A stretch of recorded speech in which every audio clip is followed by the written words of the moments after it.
Bismillahirrahmanirrahim. Assalamualaikum warahmatullahi wabarakatuh. Innal hamdalillah nahmaduhu wa nasta'inuhu wa nastaghfiruh wa na'udzu billahi min shururi anfusina wa min sayyiati a'malina. May yahdihillahu fala mudilla lahu wa may yudlil fala hadiya lahu. Wa asyhadu an la ilaha illallah wahdahu la syarika lahu wa asyhadu anna Muhammadan 'abduhu wa rasuluh. Sallallahu alaihi wa ala alihi wa sahbihi wa man tabi'ahum bi ihsanin ila yaumil liqa'ih. Para jemaah sekalian, kaum muslimin dan kaum muslimat, khususnya para pemirsa Roja TV dan para pendengar Radio Roja dimanapun Anda berada, semoga kita semuanya diberikan limpahan rahmat dan taufik oleh Allah Subhanahu wa ta'ala. Alhamdulillah, pada kesempatan yang baik ini kita bisa kembali meneruskan kajian ilmiah ini. Mudah-mudahan Allah Subhanahu wa ta'ala tetap memberikan kepada kita keikhlasan niat dalam melakukan amal yang mulia ini, dan mudah-mudahan dengan niat yang ikhlas tersebut Allah Subhanahu wa ta'ala memberikan kepada kita ilmu yang bermanfaat, ilmu yang berkah, ilmu yang menjadikan kita orang-orang yang baik dan mulia di dunia ini dan di akhirat nanti. Salawat dan salam semoga selalu terlimpahkan kepada Nabi yang sangat kita cintai, Nabi yang sangat kita kagumi, kita junjung tinggi, kita teladani, kita taati, kita percayai, Nabi Agung Muhammad sallallahu alaihi wasallam. Mudah-mudahan salawat dan salam tersebut juga terlimpahkan kepada seluruh keluarga beliau, seluruh sahabat beliau, dan seluruh kaum muslimin yang mengikuti beliau dan para sahabatnya dengan baik hingga hari akhir nanti. Ikhwati wa akhwati fillah, rahimani wa rahimakumullah. Pada kajian yang sebelumnya kita sudah membahas tentang beberapa hal yang ditunjukkan oleh dalil tentang kenajisannya.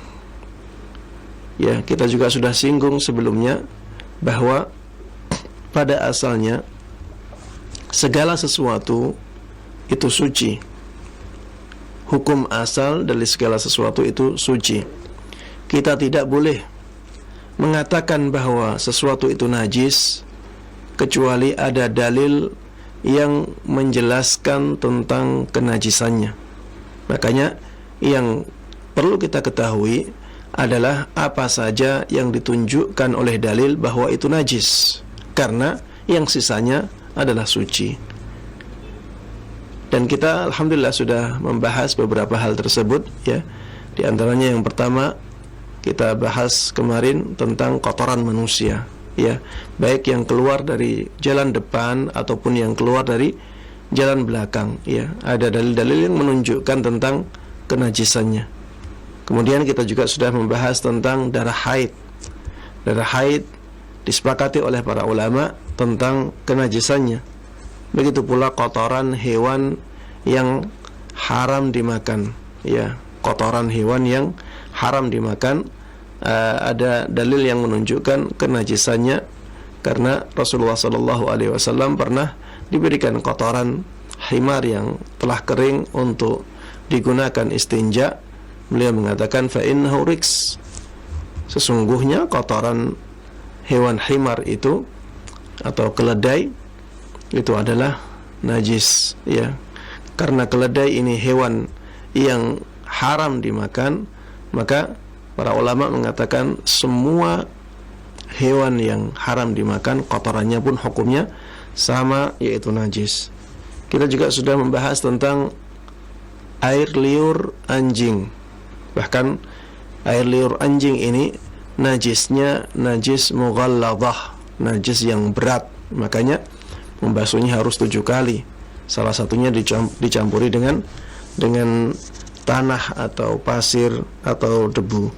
Kemudian yang berikutnya kemarin kita bahas juga tentang daging babi, ya. Disebutkan di dalam ayat di dalam Al-Qur'an, aw lahma khinzirin fa innahu rijsun, atau daging babi, karena sesungguhnya daging babi itu najis. Begitu pula kita sudah membahas tentang bangkai, ya. Bangkai juga banyak dalil yang menunjukkan kenajisannya. Di antaranya yang kita sebutkan kemarin adalah hadis Nabi Muhammad sallallahu alaihi wasallam, ayyuma ihabin dubigha faqad tahur. Ya. Kulit bangkai yang disamak, maka dia menjadi suci. Ya, kulit bangkai yang disamak maka dia menjadi suci. Berarti sebelumnya najis. Kulit bangkai yang disamak maka dia telah suci. Berarti sebelum disamak hukumnya najis. Kalau kulitnya najis, ya, berarti semuanya juga najis. Semua bagian dari bangkai itu najis, ya. Dan dikecualikan kemarin 3 hal. Yang pertama adalah bangkai atau 3 bangkai, ya. Ya, yang pertama adalah bangkai ikan. Ya, ada dalil yang menunjukkan bahwa bangkai ikan itu dihalalkan. Kalau halal berarti suci. Halal untuk dimakan berarti suci.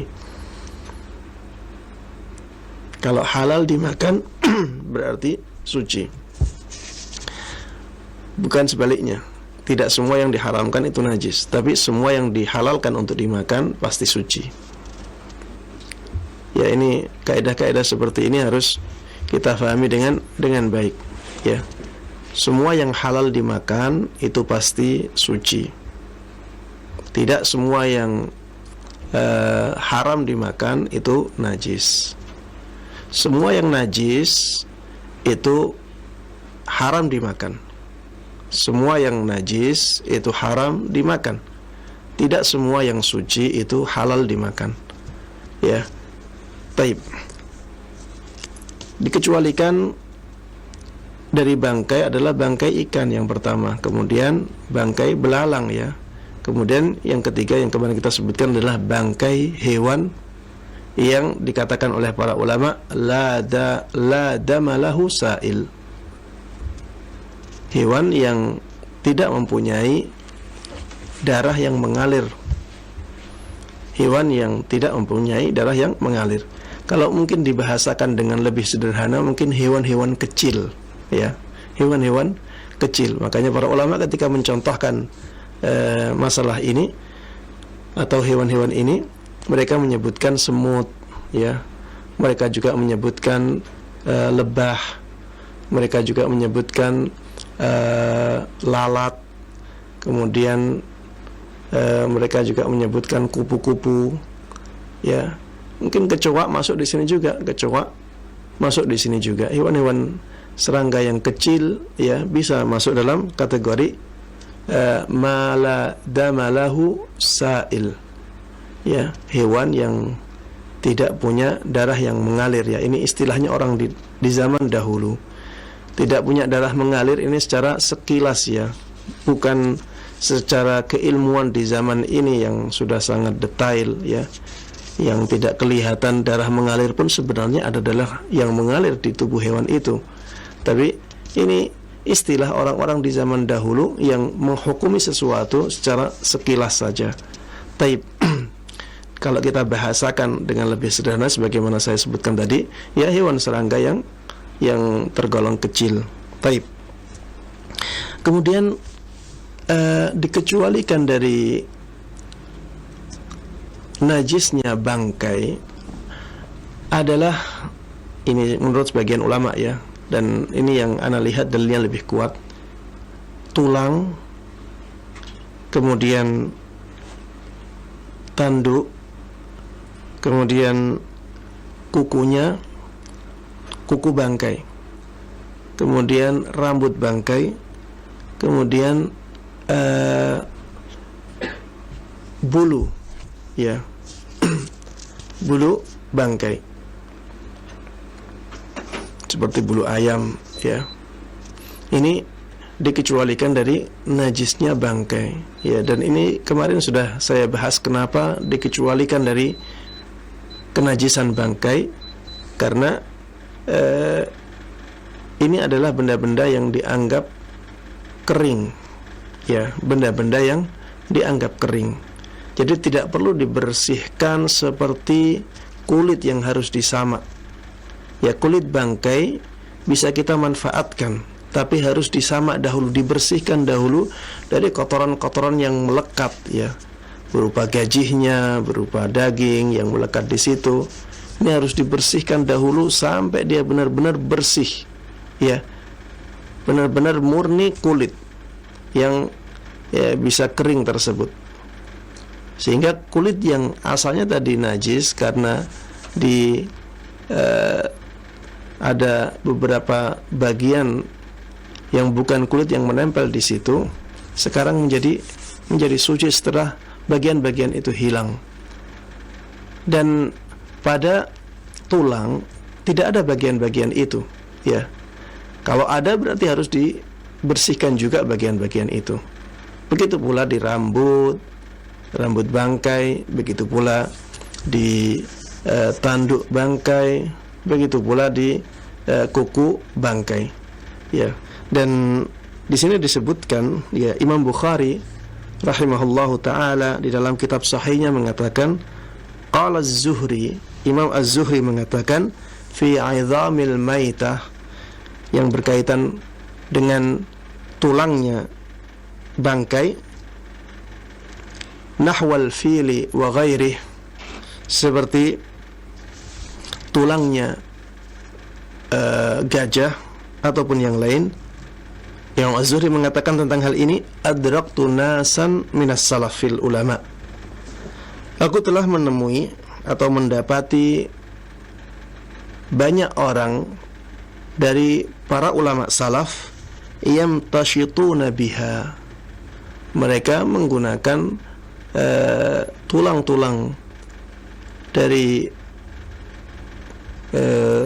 gajah ataupun hewan yang semisalnya untuk sisir rambut, ya. La yarawna bihi ba'sa, mereka tidak menganggap itu sesuatu yang buruk, ya, berarti dibolehkan. Mereka memandang hal tersebut tidak apa-apa sama sekali. Ya, ini menunjukkan bahwa orang-orang dahulu banyak yang menggunakan tulang bangkai sebagai sisir mereka.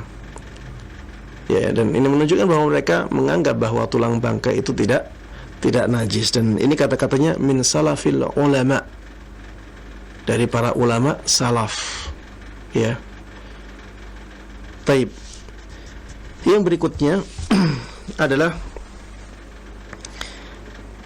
ma quti'a minal hayawan wa huwa hayy,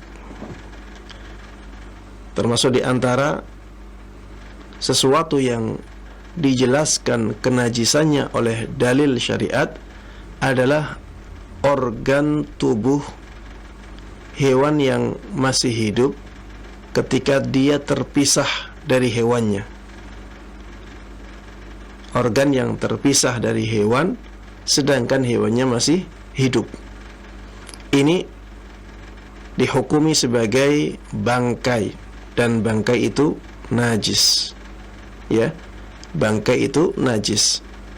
Ketika organ yang terpisah dari hewan dihukumi sebagai bangkai, maka itu menunjukkan bahwa organ tersebut yang terpisah itu hukumnya najis, ya, karena hukumnya mengambil hukum bangkai.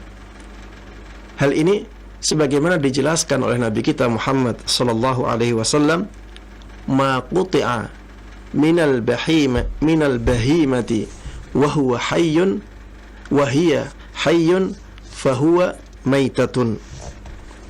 Ma quti'a minal bahimati wa hiya hayyatun fahuwa maitatun.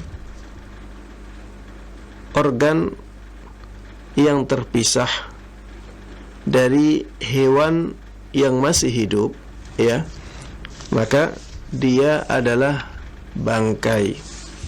Sehingga ini menunjukkan bahwa bagian tersebut menjadi najis, ya. Seperti misalnya ada ada kambing ya, misalnya ada kambing kemudian dipotong telinganya dalam keadaan dia masih hidup, sebagian telinganya dipotong ya, maka potongan telinga itu hukumnya adalah hukum bangkai, sehingga itu menjadi najis. Kalau misalnya ada sapi ya, ada sapi dia punya ekor, ekornya dipotong sebagian dalam keadaan sapi masih hidup ya, maka potongan ekor sapi itu dihukumi sebagai bangkai, dan bangkai jelas dihukumi sebagai sesuatu yang najis oleh syariat. Kemudian yang berikutnya adalah lahmu ma la yu'kalu lahmuhu minal hayawan ya. Jadi daging hewan yang haram dimakan. Daging hewan yang haram dimakan, maka ini najis. Kenapa dikatakan najis? Karena daging ini kalau diambil dalam keadaan hewannya masih hidup, masuk dalam hadis tadi, ma quti'a minal bahimati wa hiya hayyun fahuwa maitatun. Ini termasuk organ yang terpisah dari hewan yang masih hidup, maka dihukumi sebagai bangkai. Kemungkinan yang kedua, daging tersebut diambil setelah hewan tersebut mati. Kalau matinya tanpa disembelih, maka jelas bangkai. Kalau matinya disembelih, maka jadi bangkai juga, karena dia tidak boleh dimakan ya, sehingga sembelihan untuk hewan tersebut tidak berguna sama sekali. Disembelih atau tidak disembelih haram dimakan. Makanya disembelih atau tidak disembelih dihukumi sebagai bangkai, karena sembelihan tersebut tidak bermanfaat bagi hewan tersebut ya, karena hewannya sudah haram dimakan. Kalau misalnya ada orang ya menyembelih singa ya, singa itu haram dimakan. Kullu dhinabin minas siba fahuwa haram ya. Hewan buas yang punya taring maka hukumnya haram dimakan ya. Taib, kalau misalnya ada orang nyembelih singa, maka bukan berarti dia dagingnya menjadi halal dimakan. Dagingnya tetap haram dimakan. Berarti sembelihannya tidak bermanfaat sama sekali. Kalau sembelihannya tidak bermanfaat sama sekali, maka seakan-akan hewan tersebut belum disembelih. Kalau hewan tersebut belum disembelih, maka hukumnya apa? Hewan yang mati tidak disembelih, hukumnya adalah bangkai. Ya, makanya daging hewan yang haram dimakan itu hukumnya najis. Ya. Karena baik diambil ketika hewan tersebut masih hidup atau sudah mati, sama-sama semuanya masuk dalam kategori bangkai. Apa dalilnya? Dalilnya secara logis tadi dalil logis ditambah atau dihubungkan dengan dalil nakli atau dalil berupa nas hadis Nabi Muhammad sallallahu alaihi wasallam. Dalil yang kedua adalah hadis Nabi Muhammad sallallahu alaihi wasallam dari hadis Anas. Ya, Anas ibn Malik radhiyallahu anhu pernah mengatakan, asabna min lahmil humur, yakni yauma Khaybar. Kami mendapatkan daging keledai ketika perang Khaybar, di hari perang Khaybar. Fanada Rasulullah sallallahu alaihi wasallam. Maka Rasulullah sallallahu alaihi wasallam memanggil-manggil dengan suara yang tinggi, innallaha wa rasulahu yanhaakum an luhumil humur. Sesungguhnya Allah dan Rasulnya melarang kalian memakan daging-daging keledai. Fa innaha rijsun aw najis. Karena sesungguhnya daging-daging keledai itu najis. Ya. Baik.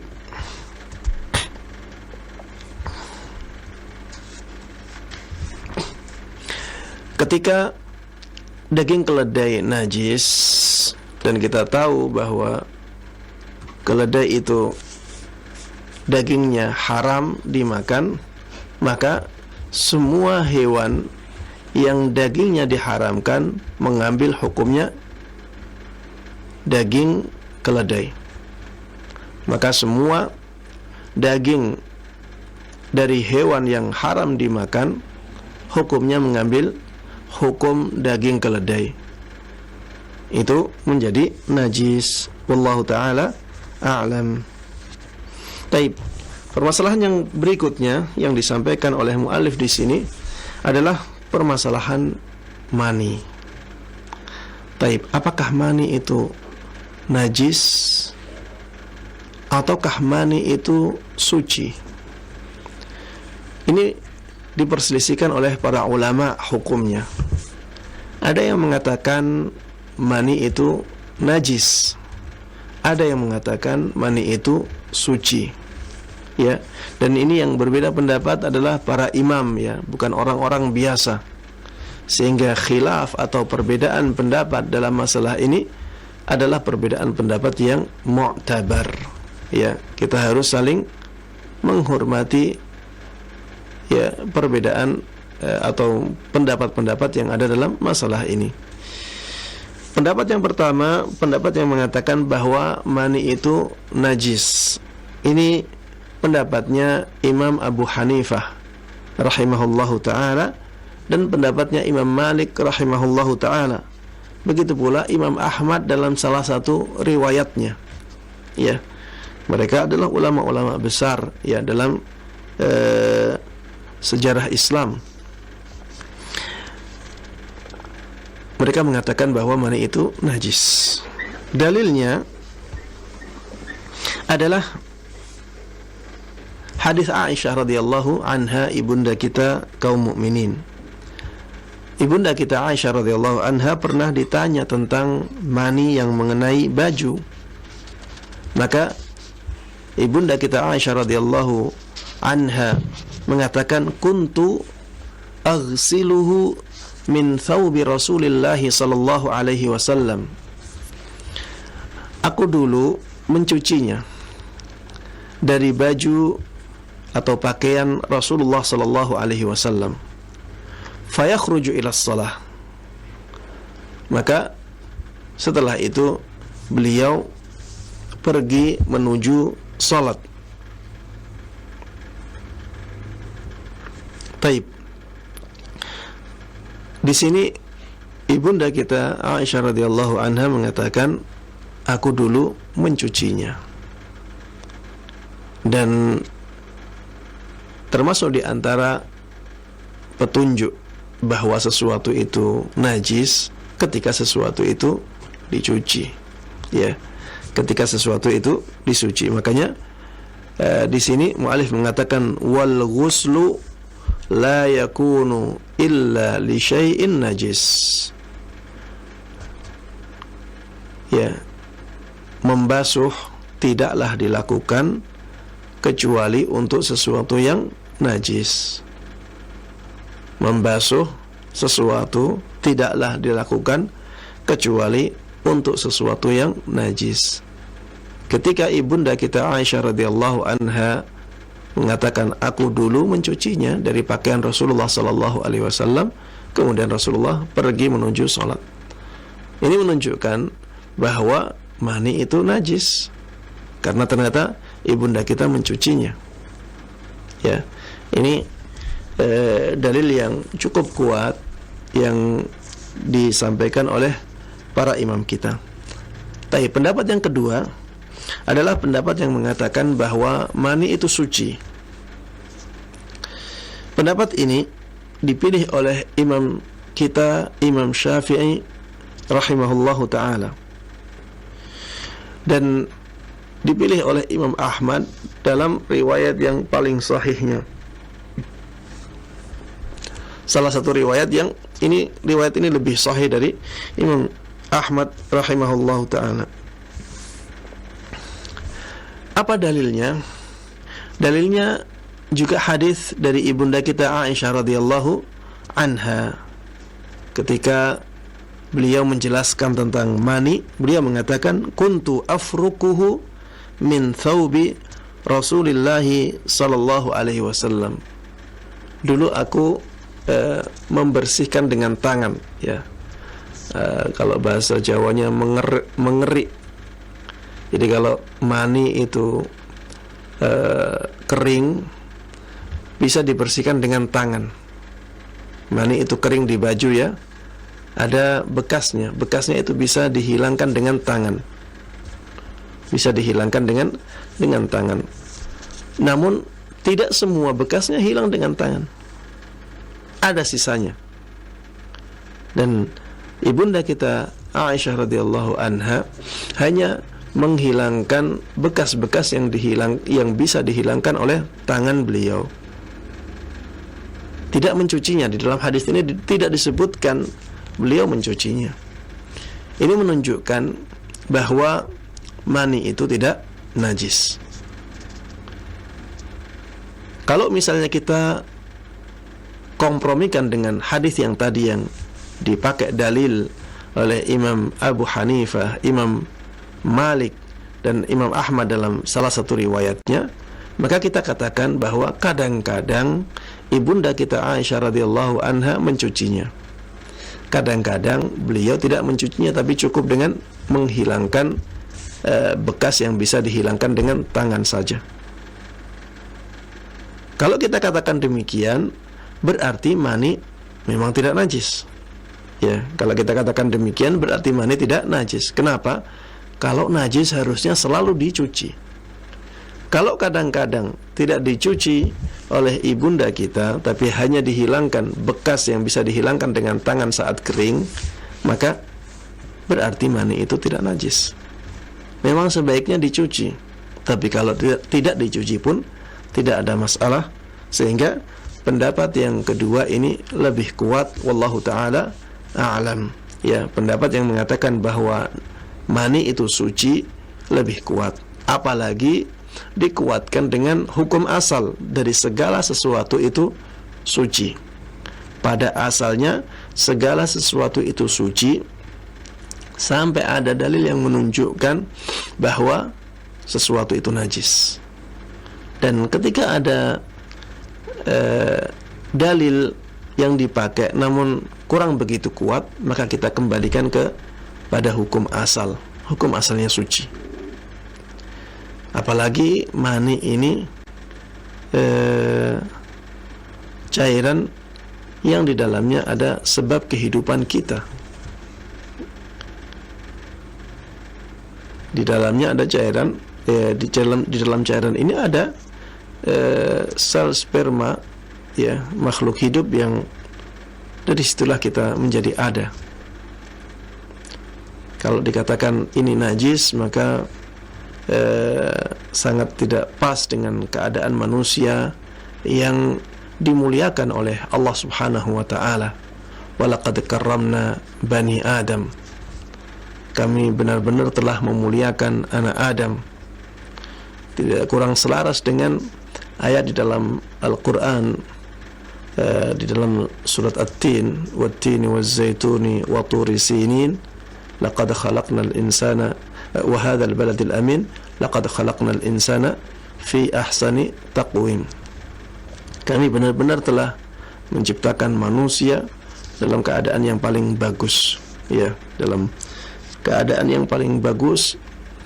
Ini kalau dikatakan asalnya najis, kurang sesuai dengan ayat ini, atau kurang selaras dengan ayat ini, wallahu ta'ala a'lam.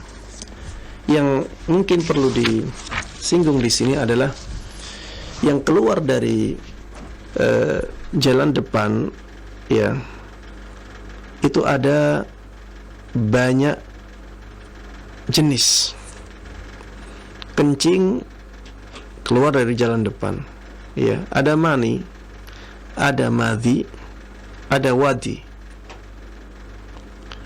Ini 4 jenis yang keluar dari jalan depan manusia, jalan pembuangan yang bagian depan, ya. Ada kencing, ada mani, ada madhi, ada wadi. Kita sudah membahas tentang kencing, dan kita katakan kencing itu najis. Di antara dalilnya adalah dalil-dalil yang mewajibkan kita untuk beristinja atau bersuci dari kencing. Maka itu menunjukkan bahwa kencing itu najis. Kemudian cairan yang kedua, yaitu mani yang kita barusan bahas, ya. Mani ini dikatakan suci. Mani ini dikatakan suci karena tadi ternyata ibunda kita Aisyah radhiyallahu anha tidak selalu membasuhnya, tapi kadang-kadang beliau cukup menghilangkan dengan tangan saat kering, ya, saat maninya kering. Cairan yang ketiga adalah cairan madhi, ya, madhi. Madhi ini cairannya bening, ya. Cairan tersebut bening, dia lekat dan halus. Bening, lekat dan halus. Ini keluarnya ketika syahwat meningkat, ya, dan keluarnya tidak dengan memuncrat, ya, tapi keluar bahkan kadang-kadang tidak dirasakan, ternyata keluar. Dan ketika keluar tidak menjadikan manusia lelah, tidak menjadikan seseorang lemas. Ini ciri-ciri dari madhi, ya. Jadi cairan tersebut keluarnya saat syahwat sedang naik, di awal-awal naiknya syahwat, bukan pada puncaknya syahwat, tapi masih di awal-awal syahwat itu naik. Ketika syahwat naik belum pada puncaknya, ya, maka keluarlah madhi ini. Dan keluarnya tidak, ya, karena seringkali tidak dirasakan, tiba-tiba keluar, tidak bisa ditahan. Kemudian ketika setelah keluar tidak menjadikan badan lemas. Kemudian sifatnya tadi, ya, dia bening, dia lekat dan halus, ya, tidak kental sekali, ya, dia lekat, tidak kental sekali dan bening. Inilah madhi. Madhi ini hukumnya, ada yang mengatakan para ulama ijma' bahwa madhi itu najis. Di antara yang mengatakan ini adalah Imam Nawawi rahimahullahu ta'ala, begitu pula Imam Ibnu Qudamah rahimahullahu ta'ala, mengatakan bahwa mani itu bahwa madhi itu najis menurut kesepakatan para ulama. Namun yang benar adalah ada perbedaan pendapat dalam hukum madhi ini. Ada perbedaan pendapat dalam hukum madhi. Siapa yang menyelisihinya? Di antaranya adalah Imam Ahmad rahimahullahu ta'ala dalam salah satu riwayatnya, ya. Dalam salah satu riwayat Imam Ahmad mengatakan bahwa madhi itu suci. Alasan beliau adalah karena madhi itu keluarnya dari jalan yang sama dengan jalan keluarnya mani, ya, sumbernya sama, jalan keluarnya sama. Maka madhi mengambil hukum mani. Maka madhi mengambil hukum mani. Karena apa? Sumber dan jalan keluarnya madhi dan mani itu sama. Kalau maninya suci, maka madhinya harusnya suci. Bagaimana dengan hadis yang menyebutkan bahwa Rasulullah Shallallahu Alaihi Wasallam memerintahkan seseorang untuk mencuci zakarnya orang yang keluar madhi dan berwudu, maka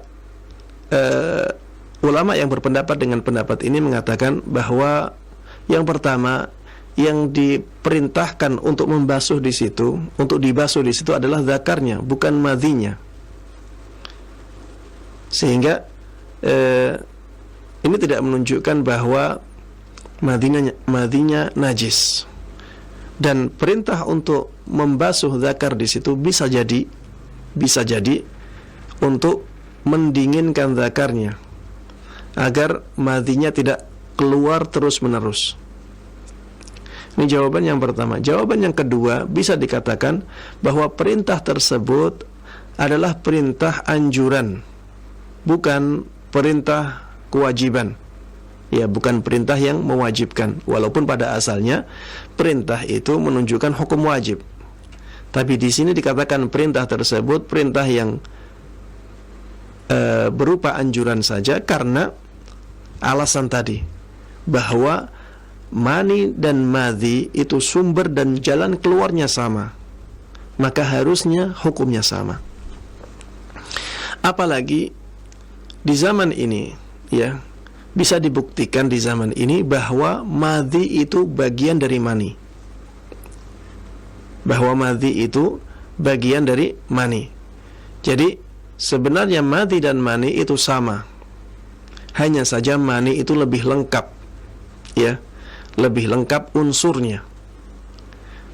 Setiap madhi, ya, setiap mani itu pasti ada unsur madhinya. Tapi tidak setiap madhi ada semua unsur mani. Ya, semua unsur yang ada pada mani tidak semuanya ada pada madhi. Sehingga madhi ini bagian dari mani. Kalau kita hukumi maninya suci, maka harusnya kita menghukumi madhinya suci. Ya, maka harusnya kita menghukumi madhinya suci, karena madhi itu bagian dari mani. Namun kita harus tahu, ya, bahwa pendapat yang mengatakan bahwa madhi itu najis, ini pendapatnya 4 imam. Imam Abu Hanifah, Imam Malik, Imam Syafi'i, Imam Ahmad. Dalam riwayat yang mu'tamad dalam mazhab Hambali, ya, ini semuanya mengatakan bahwa madhi itu najis. Yang mengatakan madhi itu suci sebagian kecil, ya, sebagian kecil. Di antaranya yang saya sebutkan tadi, Imam Ahmad rahimahullahu taala dalam salah satu riwayat yang lain yang bukan riwayat yang mu'tamad dalam mazhab, ya, tidak dijadikan sebagai mazhab atau pendapat yang mu'tamad dalam mazhab Hambali. Namun riwayat itu sahih dari beliau. Dan sebagian ulama mazhab Hambali memilih riwayat ini. Di antaranya Ibnu Aqil rahimahullahu taala. Taib. Intinya di sini, ya, ada khilaf, ya, dalam masalah najisnya madhi. Dan tidak benar nukilan ijma' atau kesepakatan dalam masalah najisnya madhi. Yang benar bahwa di sini ada perbedaan pendapat di kalangan para ulama, ya. Dan asar-asar dari ulama-ulama salaf, ya, banyak yang menunjukkan tidak najisnya madhi, ya. Asar-asar dari para sahabat banyak yang menunjukkan bahwa madhi itu tidak najis. Sehingga saya secara pribadi condong ke pendapat ini, bahwa madhi itu tidak najis karena dia bagian dari mani, ya. Kalau maninya suci, berarti madhinya juga suci. Dan ini dikuatkan oleh asar-asar yang banyak dari para sahabat Nabi Muhammad sallallahu alaihi wasallam. Ya, ini cairan yang ketiga, ya. Jadi tadi ada kencing, air seni, kemudian yang kedua air mani. Air seninya najis, air maninya suci, madhinya suci karena bagian dari air mani. Kemudian cairan yang keempat adalah wadi, ya, cairan wadi, ya, dalam bahasa Arabnya wawu dal ya. Wadi ini adalah cairan yang kental, keruh, dan biasanya keluar setelah kencing atau sebelumnya, ya, sebelum air seni keluar atau setelah air seni keluar. Jadi dalam, ya, satu waktu keluar itu diawali dengan wadi dulu baru air kencingnya, atau kadang-kadang air kencing dulu baru wadinya. Di sini disebutkan ma'un abyadun fakhin. Wadi itu air yang kental dan warnanya putih. Yakhruju ba'dal baul. Di sini disebutkan keluarnya setelah kencing. Namun di dalam keterangan ulama-ulama yang lainnya ada yang menyebutkan bahwa bisa jadi wadi itu keluarnya sebelum kencing. Ya, bisa jadi keluarnya sebelum kencing. Kalau di sini disebutkan keluarnya setelah kencing, mungkin karena melihat kebiasaan. Keadaan yang paling banyak itu keluarnya setelah kencing, tapi bisa jadi keluarnya sebelum kencing. Disebutkan di sini wa huwa najisun ijma'a. Wadi ini najis menurut ijma' para ulama. Wadi ini najis berdasarkan ijma' para ulama, dan ijma' adalah dalil atau hujjah, bisa kita jadikan sebagai pegangan dalam berpendapat. Dan ini menunjukkan bahwa wadi itu najis.